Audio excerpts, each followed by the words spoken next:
welcome back again to the MDL 20, apparently 17, but that ticket is incorrect. It's actually the 2018 major qualifiers for the CIS region. I'm Lyrical, joined as well by the wonderful man himself, Tsunami. How you doing, sir?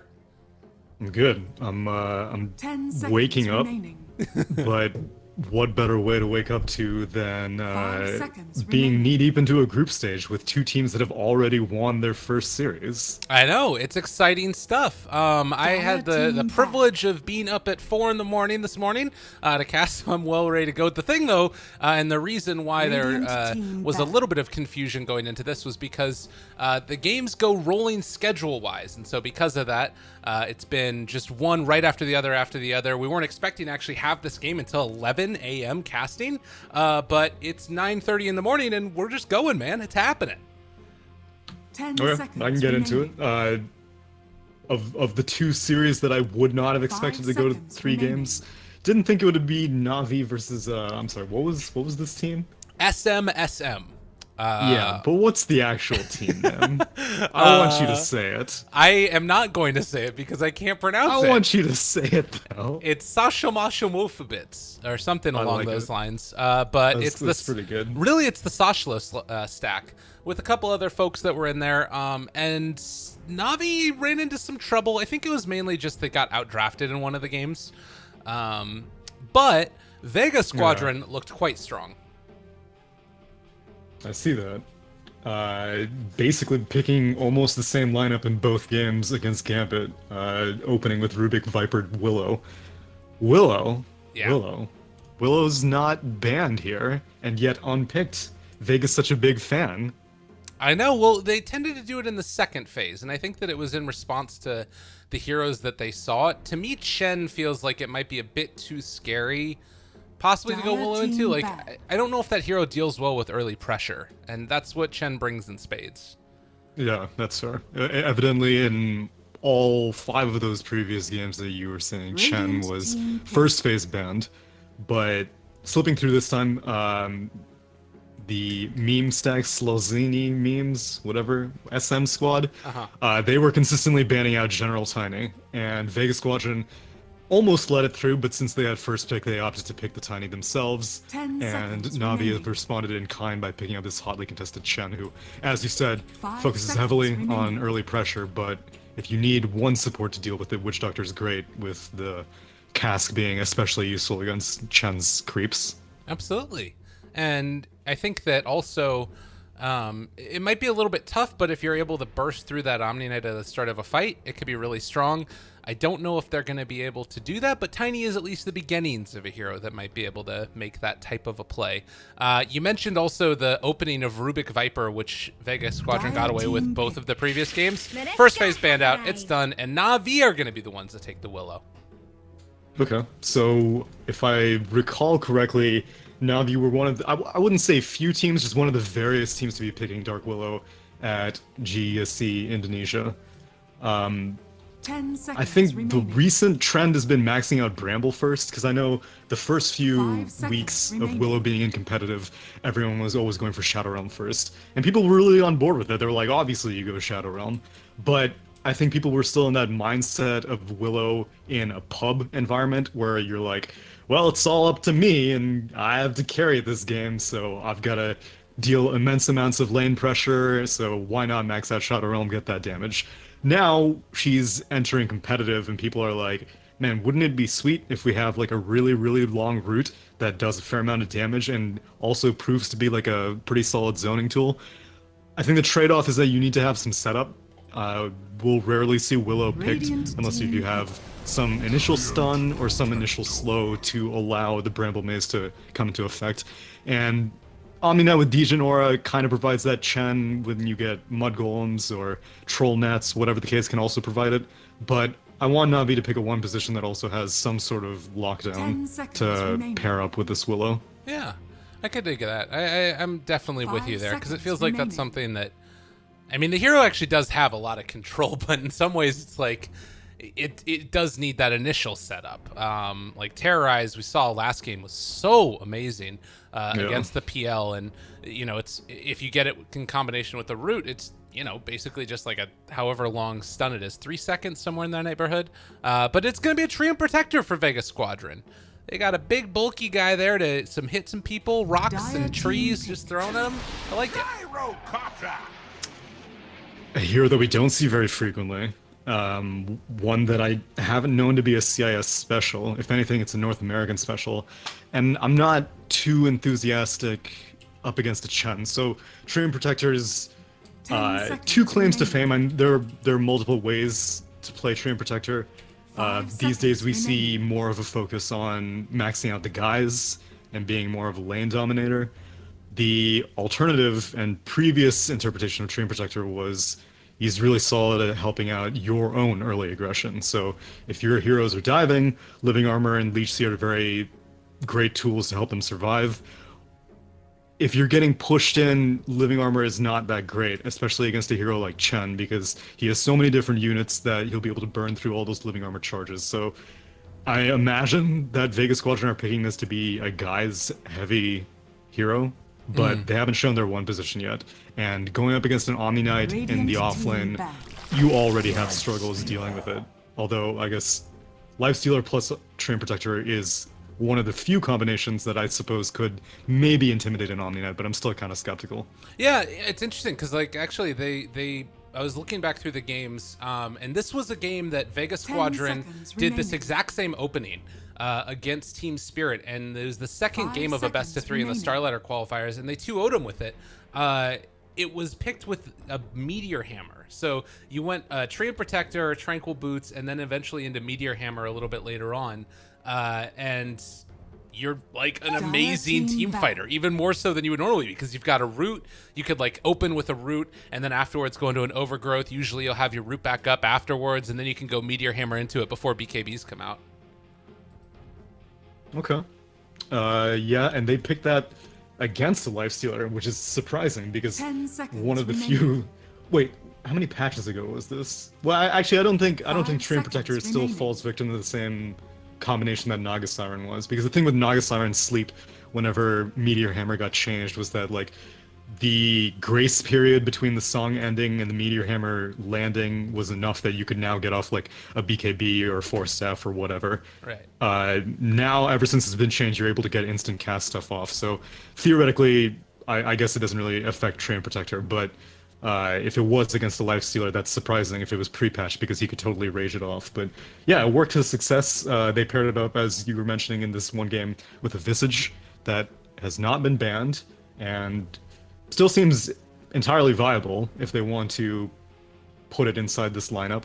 The Tiny was being played by Undershock in that game, and so offlane Tiny paired up with a Treant Protector seems to be their go-to, and then you kind of leave the one position, which in this case is Lifestealer, in the previous game was Visage, maybe by themselves. But again, you're dealing with an Omni Knight, and now you have Nature's Prophet.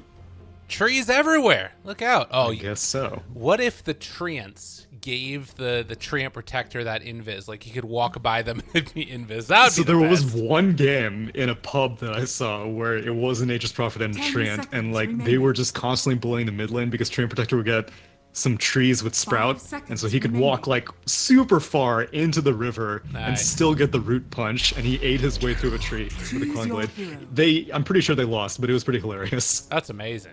Well, NaVi are going to go for the tried and true, the easy peasy Terror Blade for Crystallize, and right now, they don't have much in the way of like lockdown to stop Asunder.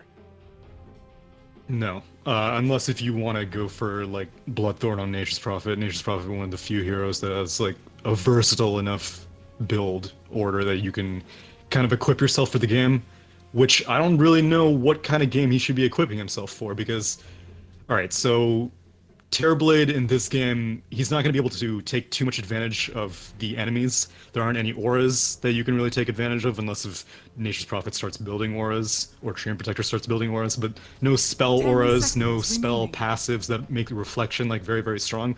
So looks like NaVi wants to pick Terrorblade because he's a pushing hero. You pick Chen, you pick Gyrocopter, you pick Terrorblade. These are exceptional pushers, assuming you get to the late game, and I think Vega Squadron and NaVi are going to be playing two different games here, because even though NaVi had this little Chen, I don't think they're too interested in ending the game early, because if this game goes to like 80 minutes, Nature's Prophet, well, not 80 minutes, but like 60 minutes, Nature's Prophet's gonna fall off. Lifestealer doesn't have any vehicles early on. Tiny will get a Blink Dagger at some point, but still, it's you just need to withstand. And so Chen should be just kind of dictating the pace of the laning phase, but not trying to go out of his way to be like, I gotta get kills. I gotta make sure that we get this early push going. I gotcha. And I want to see how he does it. He's obviously going to ensure that the Omni is a good lane. We got to mention, oh my god, this Chen set is unbelievable. Yeah, Look at that dog. I saw the wolf. Oh, it's a dog. Yeah, dog. Dog's It's a more wolf, accurate. dog, whatever. It's beautiful is what it is. God, it's so gorgeous. Is that from the relics or whatever? Like the If it is, Dota Plus I am thing? playing Chen all the time. And then you look on the other spot, and this goddamn monstrosity that's Treant Protector is just disgusting. Yeah. Oh, I know. God. He doesn't have the crimson one though. Every single time I see like the crimson things dancing around his tower, I'm like, this is pure nightmare fuel. Yeah. The Chen one. Oh, it's pretty, though. All right, well, moving into this game, we talked about it, the early send back to help out General and make sure that his laning stage is the way that they want it. It's going to be the Lifestealer up here against that Omni Knight, and meanwhile, bottom, Zayak just scouting things out here. Gonna see a little Crystallize and think about giving him a bop on the head, maybe. 30 seconds to battle. So against a Terrorblade, I wouldn't say a lot of Treant Protector's usability is taken away, but since Terrorblade has such high armor, even though Treant Protector has this outrageous base damage, it doesn't really make the biggest impact on a hero like Terrorblade. So I wouldn't be surprised if Zayak actually opts to go more Leech Seed oriented, because any bit of magic damage is very, very valuable, especially if you can combine it with something like Maledict. Yeah. The battle begins. Zayak there, gonna give Crystallize the punch. They toss the tree at him. They hit him with the tree, and Crystallize going to be forced back, and might even have to use that salve early. We'll see if he just decides to go for the tangos instead. He's just leaving. Screw this lane, I'm out. I guess they're swapping. They want to send General to deal with this, but Vega aren't just gonna like sit there and take it. They're gonna follow this Terrorblade to the ends of the earth, because I mean they're dodging because they know that, like I said, Terrorblade is going to have to deal with magic damage in some form, be it with Undershock's Tiny, Treant Protector with Leech Seed, or Maledict from the Witch Doctor. And Zayak might think about leaving here in a little while if he wants to. I mean, the thing is, this is Undershock getting an amazing start. Like, nobody in his lane. He can deny out the creeps. It's going to be in a good position for his creep wave. And General still has no experience. Yeah, I don't think Navi was expecting this lane setup. I guess we didn't really talk about it, but the obvious solution was to send the Nature's Prophet mid.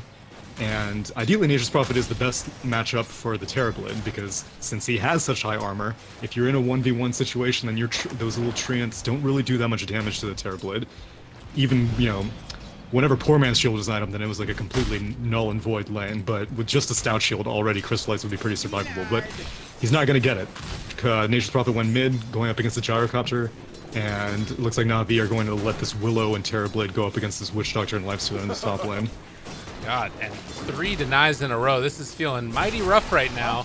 Nature's Prophet 2-7 currently against the Gyrocopter, who is going to be trying to take out his trees as well. But meanwhile, Smoke. the Dark Troll Summoner, the Penance is going to be there. They've got a lot of damage here from Mr. Blizzy. And it looks like he is indeed going to go down. First blood drawn by Low. That was my first conversion. About as good of a smoke rotation as you could hope for, especially when you don't have Mud Golems. Get the kill, you have tower aggro going, and, I mean, so you have some push going. They end up tanking a bit of it with these Troll Warlords, so he's going to get these two range creeps as some return, but yeah, Nature's Prophet's not going to be an easy hero to gank, so you're going to want to get as many of those early rotations as possible, and we'll see where Lil heads to next. Like, he can go top, but it would just be in the interest of creating pressure. Metamorphosis has already been popped by Crystallize, and he is having to run backwards, which is the worst feeling. And meanwhile, bottom lane, Undershock able to get that kill. They do take down that Metamorphs, or rather the Crystallize, and Metamorphosis down. So, now, things not going great for Navi, as Vega pick up 2 big kills. Yeah, of all the heroes that you want to be having a bad time as NaVi, Gyrocopter's usually the best option because Gyrocopter can come back into the game. You just stack Ancients for him, or, you know, let him get an early drum and go for kills. But Gyro having the best lane is great for Dendi, not great for NaVi, though. And, well, it's going to keep on feeling that way. You look at the CS across the board, and this is what the Tiny gives your lane. It's just the capability to dominate, deny, and will simultaneously gain harassment, and then meanwhile, Chen really hasn't been able to do all that much yet. Palatimos does have the rage if he needs to use it, can walk away, getting body blocked, but middle tower is he's under out of attack. there and going to be able to heal up again.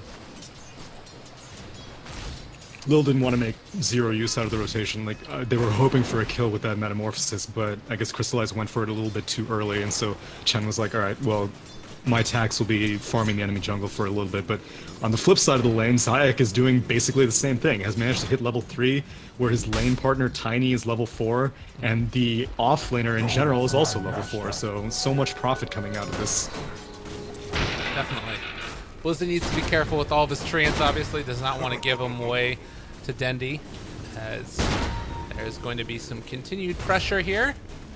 Gonna go for some denies in a second, maybe. Dire are But scanning. regardless, it is still Dendi going to be the one getting a good amount out of this laning stage now that he's gotten the levels he needs. Now we'll see where Lil goes. He's got a smoke. He can go to mid again, but I don't really think Dendi needs the help. It's just the problem is that's the easiest lane to gank. If you go down bot, you may get your smoke popped by a hidden Treant Protector, so it's unreliable, plus it's a very, very long journey, and Lil's got this medallion ready. He knows that they have more than enough damage and they're going for it, but smoke gets popped by the tower. Yep, and the missile means that Blizzy is just going to tank this one and should be fine. So low rotation does not bear fruit. Instead, it is General killing off the Treant down in the bottom lane, where Undershock is still chasing, wanting to find this one. Is going to run into him right now. There's the toss, the hit. This is going to be enough. He doesn't have the mana for Avalanche. He does have the Soul Ring. And turn, dodge, trying to get out of there. With Zayak in the area too, they should be able to get this kill now. And there's the toss. So they get that one, as well as Crystallize goes down top. Yeah, and I don't know how much help Palantimos had with that one, because Witch Doctor's back in base, so he may have, you know, done a Maledict, taken some damage, and then teleported back to get out of that situation. But yeah, my eyes were locked on the wild misadventures of General, who managed to get that kill on the Treant Protector, and that's pretty good. It's not just a support kill. Like I said, he's basically the same level. Now the pressure comes. Right. Lil has dominated, or persuaded a siege creep. Palantimos is going to need some help if they want to defend this tier 1. Yeah, no level 6 yet, so he's not going to be able to take over any of these Mid siege lane, creeps. though. The second one coming in as they're fully converging right now onto Crystallize, who walked into the wrong neighborhood. He's going to die. And now we'll see if they make this rotation. Palantimos is just going to give it up, TP away. He's going mid, where it might be Vega that tries Tiny's the coming pressure. in, though. Attack. Okay, About to get this kill on Lil. Punch. they got him. And Dire LeBron structures taking are the tower fortified. for him. Undershock's going to try and Now go here's for the real deny. game. Oh, Little got get it. it. Top tower has fallen. Alright, so a little bit. You get a little bit back out of that, but a grim set of events. Crystallize Radiant's just middle continues tower is under to attack. not have a game, is the best way to put it. He's managed to find some levels, and that's great and all, but Terrorblade is not the kind of hero that can recover that easily against a hero like I think Nature's Prophet and Titan. This is so much dead worse than his too. top lane. They got him caught, and he did not stand a chance there. He had an Invis, so it felt like he was a little bit stronger bottom lane. They're also going now onto Zayak, who does have Nature's Guys, but is going to end up going down regardless. And you look at the kills right now, too. Like, it's 3 deaths on Terrorblade. It's 2 deaths on Omninet. Like, these are core kills that are going down. Yeah, Terrorblade is bottom 5 net worth right now. The flip side is that Nature's Prophet is kind of down there with him. But like I said, these are heroes that are great at recovering. Terrorblade not good at playing from behind, especially when you have to deal with so much burst damage. Well, Lil very low, but there are 3 heroes here, and Zayak needs to be careful as they've got him caught. The Brambles are going to be there as well. Does have the healing for himself, and, well, Invis walk away. Easy peasy, mid lane. Dendi caught yet again. Maledict there. They're going to toss forward Blizzy, and Dendi now in trouble. Fully Those blocked in by blocks. those trees, and he is going to pop while bottom lane. Looks like it's going to be Zayak going for the deny. Go for it. Not going to get it. Dire's bottom tower has fallen. Well, the structures are being taken, so Lil is Radiant's continuing to middle tower find is something to under do attack. despite not really being able to get successful rotations. He got the completed medallion, and ideally you were like, okay, great, let's get kills with that, but he's like, whatever. If you guys aren't in a position to finish off heroes, then just use the pushes now bot lane. Trying to take down Undershock here, but instead it's going to be a turnaround. They have LeBron Dota in their sights, going to toss the tree. Blizzy coming in as well, and they make sure that they bring him down. Now the secondary follow-up with the Sprout, he eats his way through it. General able to escape. Radiant's top tower. So Zayak still opted to max out Nature's Skies this game. It's difficult to say how much effect that had.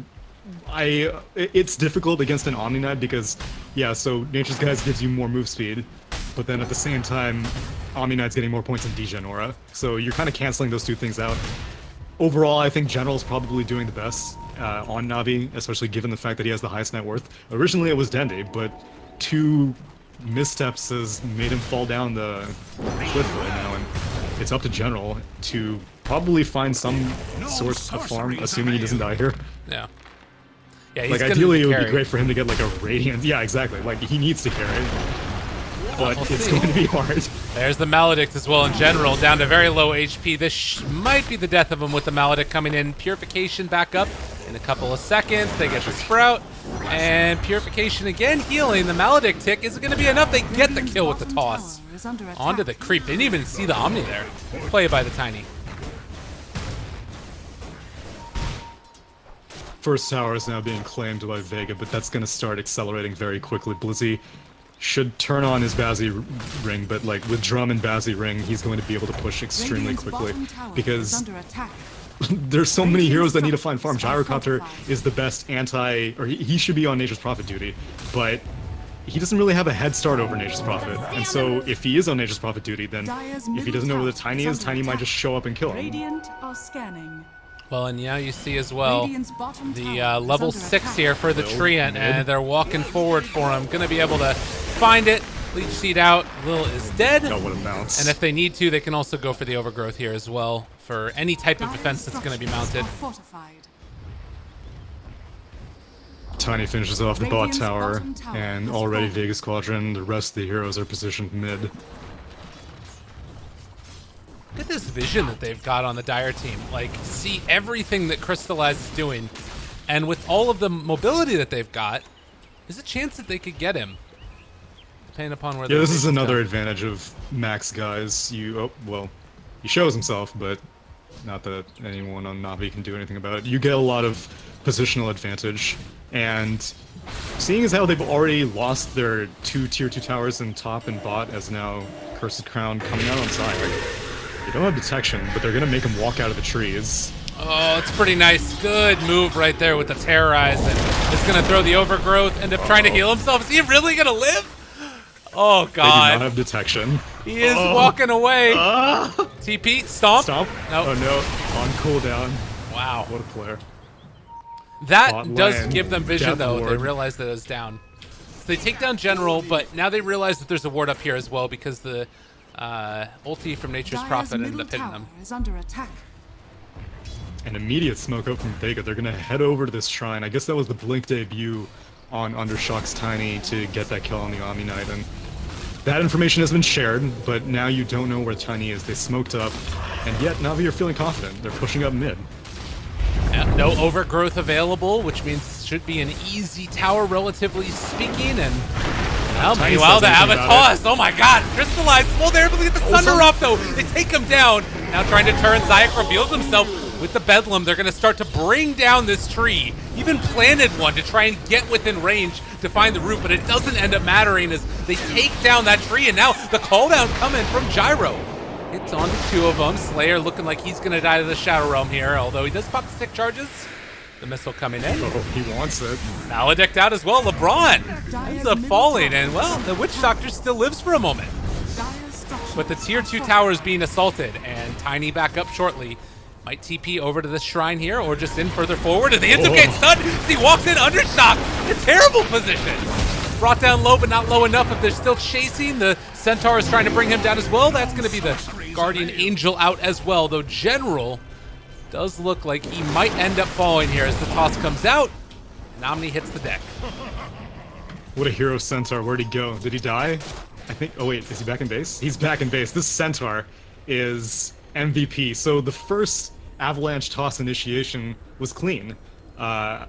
If you were only going for heroes. Undershot got the combination onto the Chen and the Terrorblade, but this little Centaur managed to slip by. He was right next to the tower, and so he was not in range. So now Crystallize might need to be careful as Undershock waiting for his moment.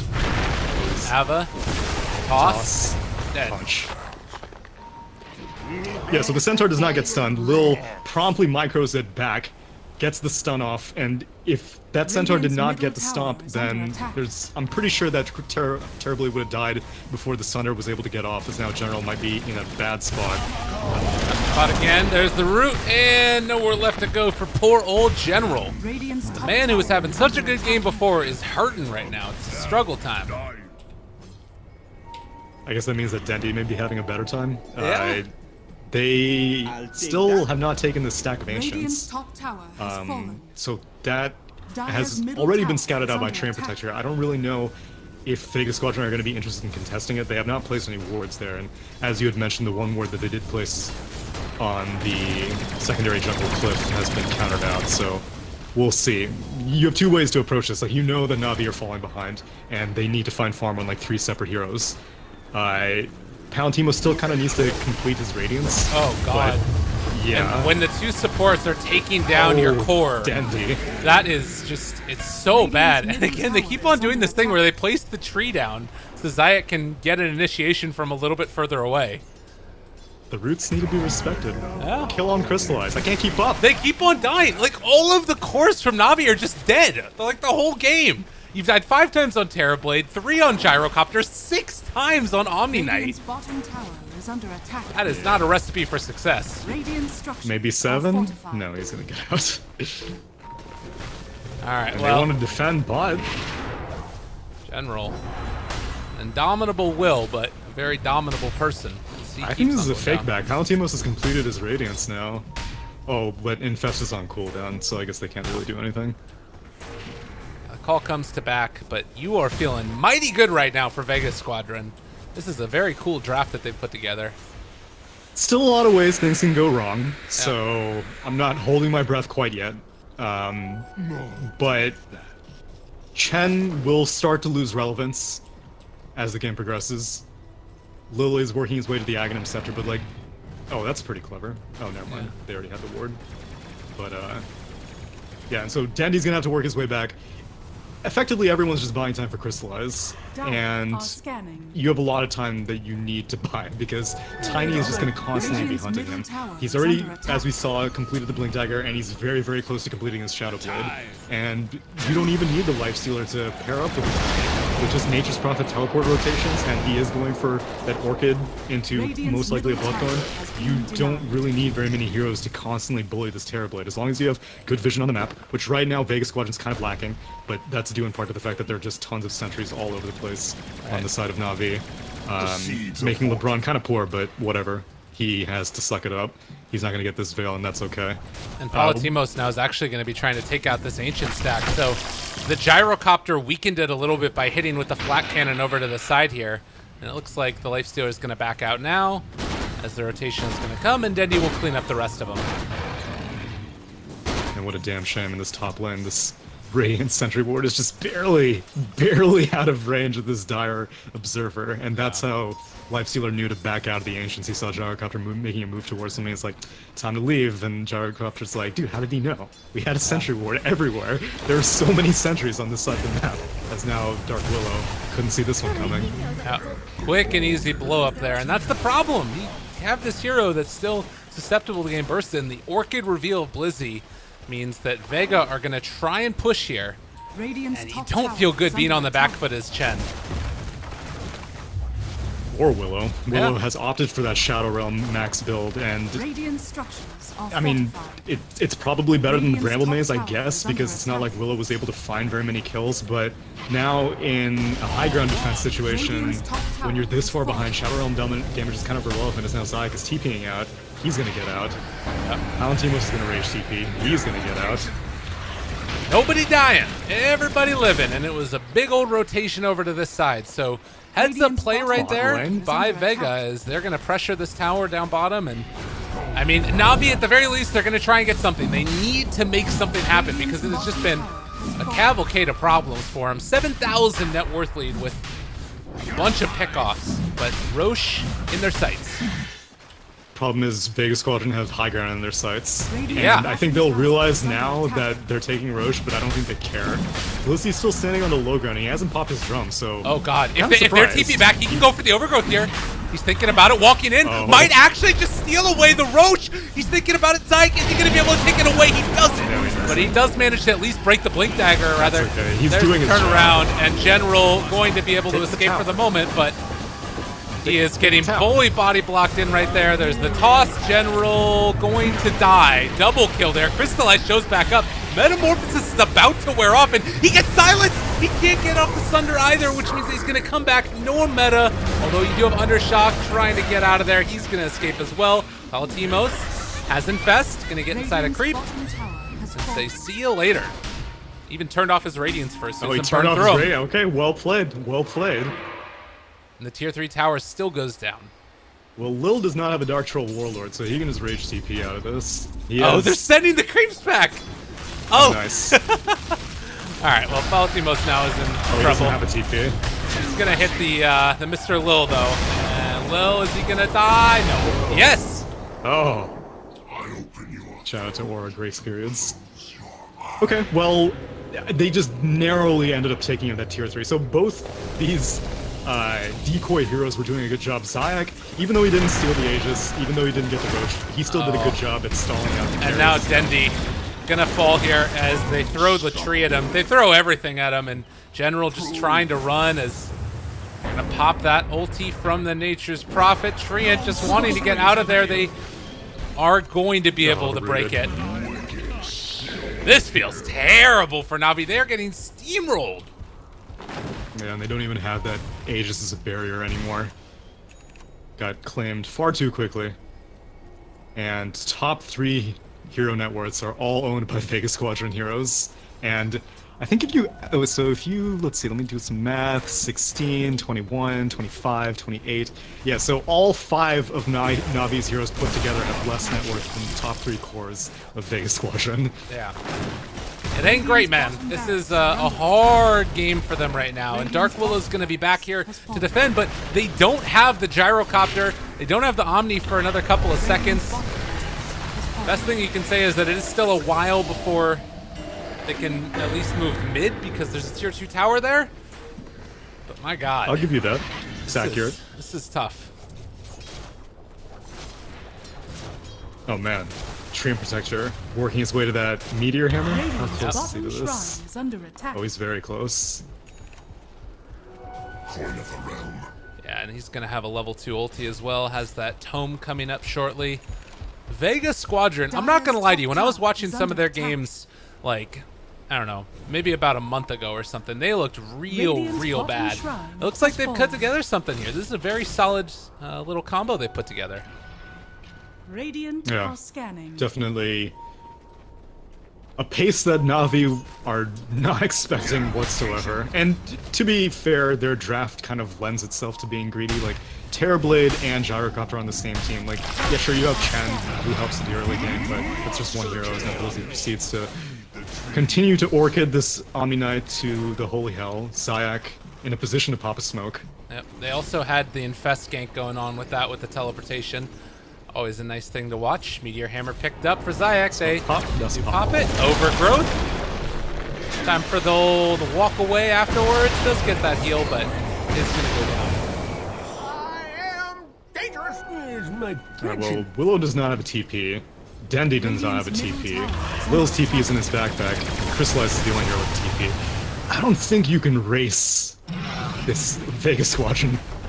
I mean, the other thing, just like emblematic of how this game is going, that was Dendi's first kill on Gyrocopter. This is a hero that's so good at team fighting early, but their pace of the game has just been that much quicker from Vega Squadron, so they haven't been able to. And now an Ava, a toss back, they got this Gyro in their sights, no BKB, and he is going to barely live. 70 HP right there, and now the Bramble Maze down as well. The Terrorize is going to go out, pushing both of them back. They kill off the Witch Doctor. Can they find anything else? Doesn't look like it. Vega keep trying to go for these kills as if they're behind. They're like, oh, we see the Gyrocopter, we've got to kill him before we can push high ground. That's not the case. They are way ahead. They're going for an Infesting on Crystallize. They have the vision. They want to make sure that Omni-Knight doesn't save him because he does have Guardian Angel available. So they're going to ideally wait for them to get separated. Oh, God! It just happened so quickly. They got so much damage. Tank the gank. It's all about Crystallize, so if Dandy dies for Crystallize, I suppose his job is done. But, again, like, they're bullying Gyrocopter constantly. He's not really a factor. In terms of high ground defense, there's now another initiation. They toss back the Omni-Knight. Oh, no. And now trying to run away. Crystallize is out there. He needs to get the heck out of Dodge. Although, they're walking forward for more. The rest of the heroes are here, though. Now they've caught themselves a little Lil. And he is going to try and bring the rest of his creeps towards them, but is going to fall. Ends up going down. Now they've caught Crystallize. There's the toss. He's going to get the Guardian Angel. Staying alive at the moment. The Root is there onto several. Meteor Hammer laid down onto one. The Repelled Crystallize still living through this. The Witch Doctor ulti comes out, and no purification to turn it. Another toss. Just throwing their creeps at the bodies of NaVi. Yeah, I think he was attempting to deal damage to Willow through the Shadow Realm, but it did not happen. No buyback on the Omni-Knights, although Guardian Angel has already been spent. And they're actually getting driven back. I mean, it's happening, but it does not feel like Vega are in any kind of concerning situation at all. They are very comfortable with the pace of this game. Yeah, they've got time to burn.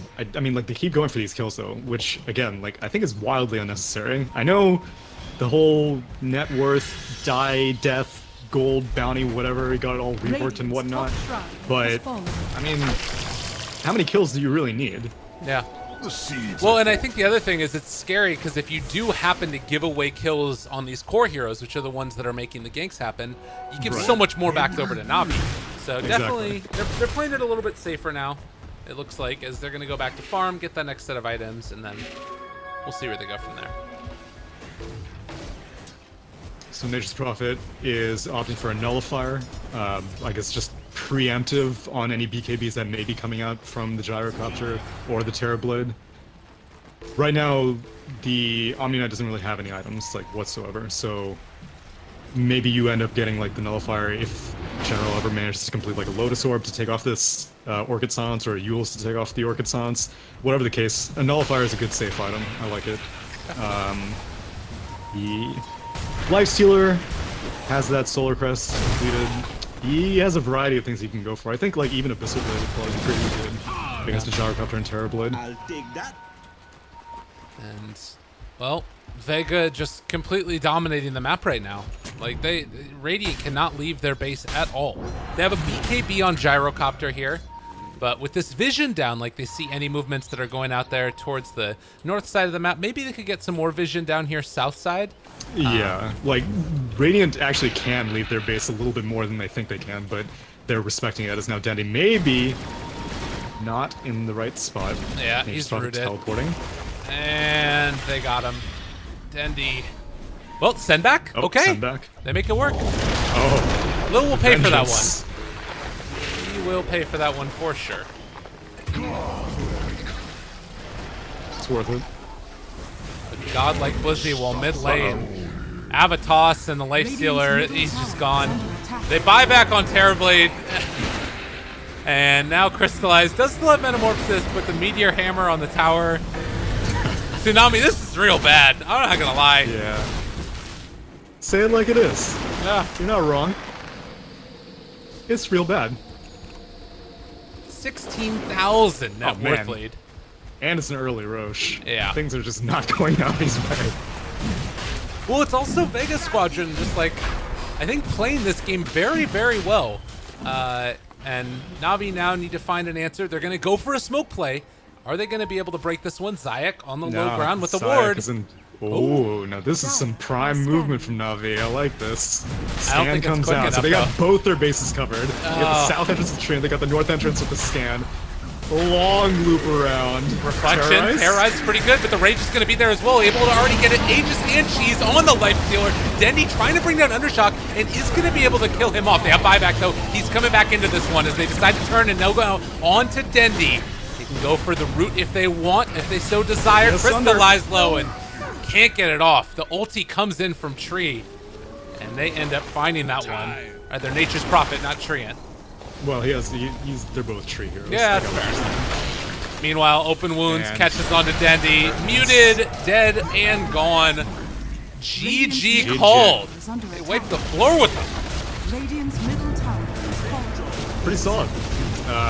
My highlight was definitely watching Zayak build himself a river of trees to get from root to root to root. But overall, like you said, it's a clever draft. It could have gone wildly the other way, like if Lil managed to create enough pressure that like Terrorblade had a free lane, Gyrocopter was roaming on early, Willow was able to not be useless, and General managed to like complete like a Radiance or something. It could have gone the other way, but I don't think Navi laned. I think they could have laned it differently, and even after they didn't lane it differently, I think they could have optimized their pressure differently, but it's easy to say in retrospect. Yeah, and now you're in this situation for Navi. You don't want to drop down to the lower bracket. There is still obviously a lower bracket to think about where SM, and Gambit are there. Yeah, through the group stages. So winner is going to be the first one moving on to the playoffs. And then... Wait. So there are 4 people in this group. What happens to first and second? First and second move on, and they face the respective first and second of the other group. I believe is how that works. Okay. And so right now, if you do this, then you have the potential to face up against Effect, Team Spirit, FTM, or GG3333, the very well-known squad. They got GG3333 in this qualifier? Damn, it's stacked. I know, look out, world. But yeah, so 1 game away from moving on into the playoffs for Vega Squadron, and then Navi still looking for an answer. You said that you felt like maybe some changes. Would you go back to the same draft for Navi, or do you think that it's worth switching it regardless? No, I mean you can go back to the Chen, and I'm okay with you going back to the Willow, but I'm not a fan of this like dual core greedy business from Navi. They're not evil geniuses. I don't think they are able to pull off a draft that's that like core heavy. Okay, I'm with you. All right, well, ladies and gents, back in a few for game number 2. See you guys then.